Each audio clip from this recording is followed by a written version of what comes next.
नागपुर में लोकसभा चुनाव का प्रचार अभियान अब अंतिम चरण में है। चुनावी दंगल में उतरे प्रमुख प्रत्याशी जोरदार प्रचार कर रहे हैं, तो वहीं दूसरी ओर उनके परिवार के सदस्य भी जनसंपर्क बढ़ाते हुए अपने प्रचार में अपना सहयोग कर रहे हैं। नागपुर से लोकसभा चुनाव लड़ रहे दोनों प्रमुख उम्मीदवार की पत्नियां भी प्रचार और जनसंपर्क के आगे है। नागपुर लोकसभा सीट के लिए 19 अप्रैल को मतदान होगा। यहाँ प्रचार अभियान अपने चरम पर है। दोनों प्रमुख प्रत्याशी हर रैली और सभा कर मतदाताओं से संपर्क कर रहे हैं। ऐसे में उनकी पत्नियों की भी जिम्मेदारी बढ़ गई है। वैसे कहते हैं कि एक सफल पुरुष के पीछे एक महिला का सबसे बड़ा सहयोग होता है। ये बात नागपुर के भाजपा प्रत्याशी नितिन गडकरी के लिए जितना सटीक साबित होता, उतना ही कांग्रेस के उम्मीदवार विकास ठाकरे और उनकी पत्नी के लिए भी सही है। इन दोनों नेताओं की राजनीतिक पारी में उनकी अर्धांगिनियों का बहुत अहम योगदान रहा है। नितिन गडकरी की पत्नी कांचन गडकरी का तो कहना है कि परिवार ही हमारी बड़ी शक्ति है, जबकि विकास ठाकरे की पत्नी वृंदा ठाकरे का मानना है परिवार का साथ रहा तो कुछ भी मुश्किल नहीं। जब दिवाली आती है तब सब पूरे जो ग्रैंडसन ग्रैंड डॉटर है वो नितिन जी को बोलते हैं कि आज आप लेके चलो और आज हमको फटाके नहीं, लेकिन आज कुछ खरीदी करना हो, कपड़ा खरीदी करना हो तो साहब ये सब भूल जाते हैं कि मैं केंद्रीय मिनिस्टर हूँ, मेरे पास ही थे।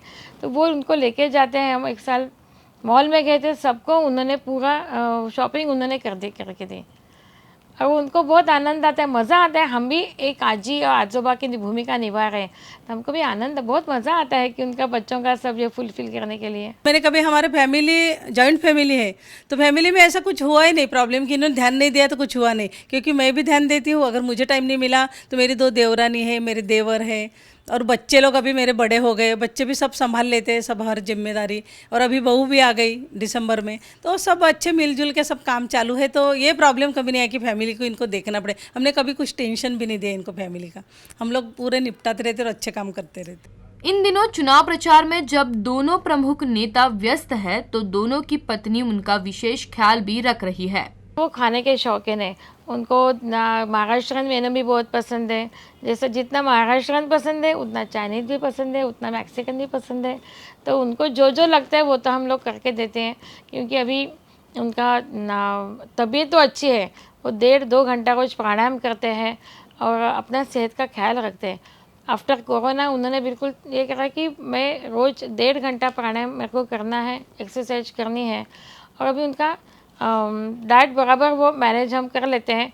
जैसे मुंबई में रहे या दिल्ली में रहे तो यहाँ के कुक वहाँ पे गए हैं। अच्छा। तो यहाँ हाँ, पूरे जो कुक है वो नागपुर से गए हैं, तो उनको भी पता है कि नितिन जी को क्या, साहब को क्या चाहिए, क्या पसंद है, तो बराबर वो मैनेज कर लेते हैं। जैसे सुबह वो उठते हैं 6:30 बजे, तो वैसे उठते बराबर उनको चाय नाश्ता और उनकी जो गोली है वैसे शुगर बीपी जो भी है वो सब गोलियां दे देती। और जब एक बार बाहर निकलते हैं तो फिर पदयात्रा होने के बाद फिर खाने का भी ध्यान रखती। जैसे मैं भी बाहर रहती हूँ, वो भी प्रचार में व्यस्त रहते हैं, लेकिन फिर भी एक बार फ़ोन करके याद दिला देती कि आपको और दोपहर की गोलियाँ लेनी है, आप घर में आ जाओ, 10 मिनट खाना खा लो और फिर निकलो। ऐसा करके मैं उनका सेहत का ध्यान, उनको भी बराबर पता चलता कि इतने बजे इसका फ़ोन आएगा ज़रूर और ये बोलेगी कि खाना खा लो और गोली ले लो।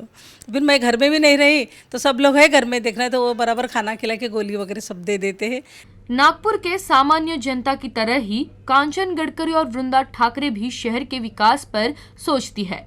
एक और कांचन गडकरी भावी सांसद से नागपुर में रोजगार के नए अवसर बढ़ाने के लिए नए उद्योग और कंपनियों को लाने की सलाह दी है, तो दूसरी ओर वृंदा ठाकरे अगले सांसद से ये उम्मीद रखी है कि विकास ऐसा हो जिसका लाभ जन जन तक पहुंचे।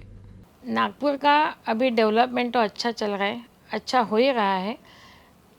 थोड़ा जो ये है कि नागपुर के विकास में अभी भी बच्चों को यानी जो पास आउट हुए हैं वो जो मुंबई दिल्ली जा रहे हैं वो न जाए, इसलिए यहाँ और थोड़ी ज़्यादा इंडस्ट्री आ गई।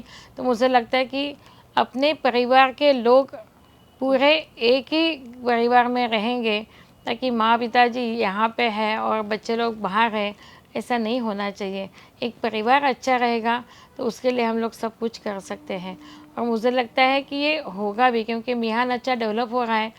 तो उसके बाद और डेवलपमेंट होगी तो सभी को यहीं पे सर्विस मिल जाएगी। तो मैं तो सबसे पहले इनसे यही बात कहूँगी, अगर सांसद बन गए पहले मेरी महिलाओं के लिए कुछ ना कुछ आप कीजिएगा, जो भी योजना आती है मुझ तक पहुँचा दीजिए, मैं सब महिलाओं में दे दूँगी। लेकिन महिलाओं के लिए मुझे काम करना है, युवक युवतियों के लिए सबसे पहले बेरोजगार जो है उनके लिए काम करना है। और जैसे छोटे छोटे एरियाज़ होते हैं, जैसे उनके जैसे पानी इतने बड़े अभी गड्ढे गड्ढे देखे वहाँ देखे, तो मेरे को लगता है इन्हें छोटी छोटी बातें भी देखना चाहिए।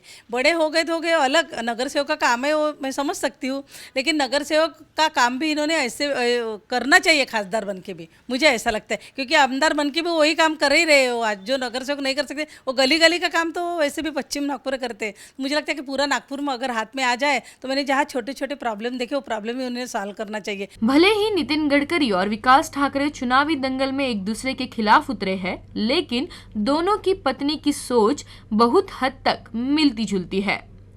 वीडियो जर्नलिस्ट जितेंद्र खापड़े के साथ सरिता राजन, UCN न्यूज नागपुर।